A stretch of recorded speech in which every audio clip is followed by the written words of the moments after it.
El arco de los Anuc. Prólogo. La canción. En el inicio solo existía el vacío, una forma de nulidad inimaginable e intangible para todo ser existente. Sobre este vacío viajaban incontables vibraciones de diversas frecuencias, interfiriendo unas con otras y refractando de forma caótica. En este estado no existía aún el tiempo, por lo que es imposible determinar cuánto transcurrió hasta que la caótica interferencia causada por las ondas se convirtió por un breve instante en una única resonancia armoniosa, y de esta sincronización se generó un sonido de belleza inconmensurable, la primera canción. A este evento se le conoce como el parto original. La perfecta canción recorrió una gran distancia, haciendo ecos por todos los bordes escrutables del vacío, mientras dejaba a su paso estelas de luces de incontables matices que inevitablemente empujaban como sombras a las vibraciones iniciales. Y fue así como se crearon los 4 componentes de todo lo que existe. A la fuerza que empuja la luz a través del vacío se le identificó con el nombre de energía. Al área que ésta abarca se le llamó espacio. Al instante que tarda en llegar de un lugar a otro se le nombró tiempo, y a los millones de colores que la componen se les conoció como materia. Estas 4 propiedades forman un todo inseparable, y a esta combinación espacio, tiempo, materia y energía se le conoció como campo cuántico. Poco a poco, la intensidad con que resonaba la canción se fue apagando, dejando atrás solo un resplandor que todo lo abarcaba. Y a medida que el tiempo empezaba su perezosa marcha, la oscuridad primigenia extendía su caos, acorralando al brillo armonioso de la canción. Al cabo de varios eones, el campo cuántico fue comprimido a un espacio tan pequeño que las partículas de luz se entrelazaron y formaron un material tan sólido como la roca. A este material se le llamó fotonita. La roca compuesta de luz llevaba consigo los recuerdos de lo que había sucedido desde el origen, y pronto estos recuerdos se hilaron en el primer pensamiento. La fotonita se preguntó a sí misma quién era, y así se convirtió en el primer pensador. El primer pensamiento se alimentó de la energía ilimitada contenida en la fotonita para resolver esta duda, permitiéndole a la roca de luz darse cuenta que su capacidad de pensar era lo único que avalaba su existencia, y por ello él era a su vez pensamiento y pensador. De esta revelación nació el primer ser consciente de sí mismo, quien decidió llamarse Pleroma. Se nombró el principio de todo y lo simbolizó con el número 0. La primera conciencia inició su camino hacia la sabiduría al intentar desenmarañar los misterios que rodeaban su propia existencia usando el pensamiento, lo que lo llevó a notar que su capacidad de raciocinio le permitía crear conceptos. Mas al imaginar un concepto nuevo, se manifestaba también su negación, denotando el principio dualístico que componía la realidad. Pleroma llamó a este poder la capacidad creativa.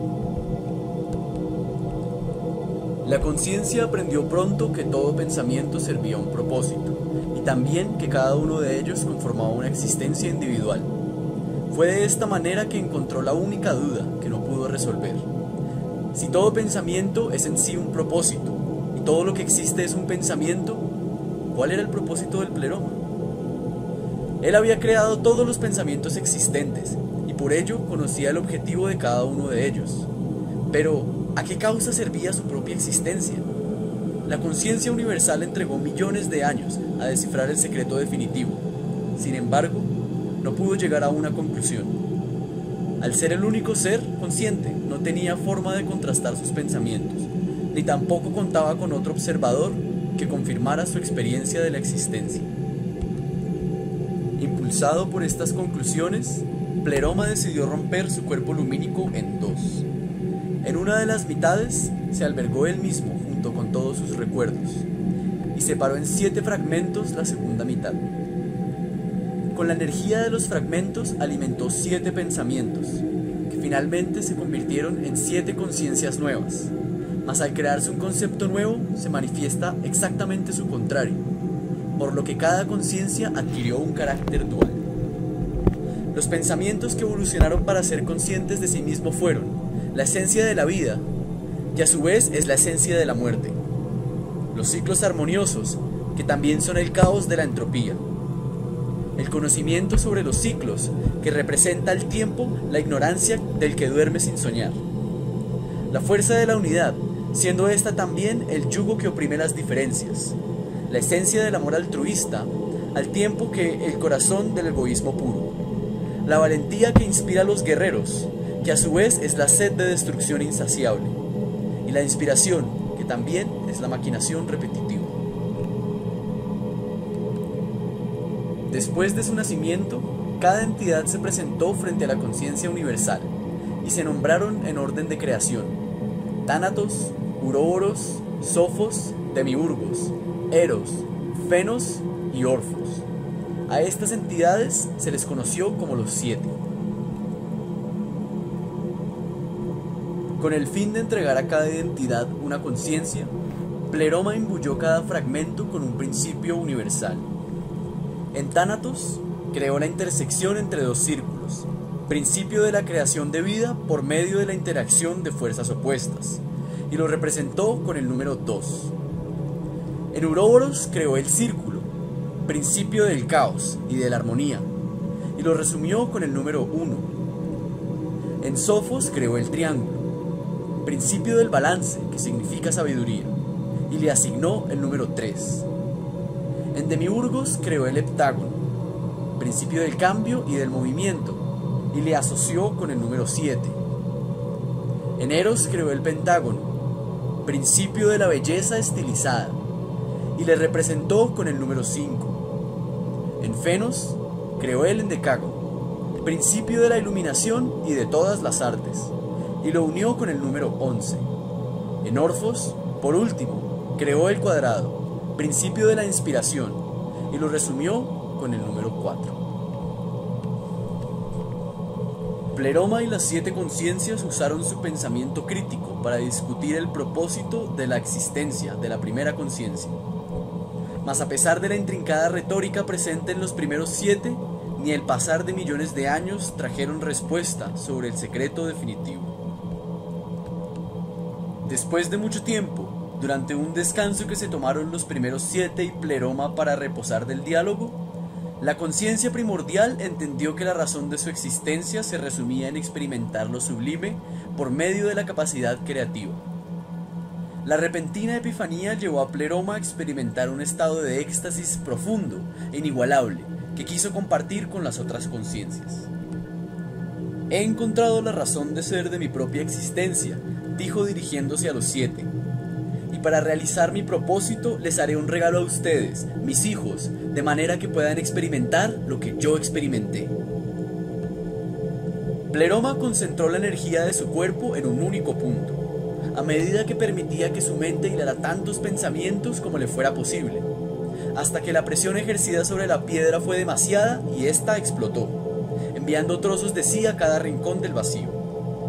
La existencia de Pleroma había acabado, y con él, la sabiduría de la razón de ser del primer pensamiento desapareció para siempre.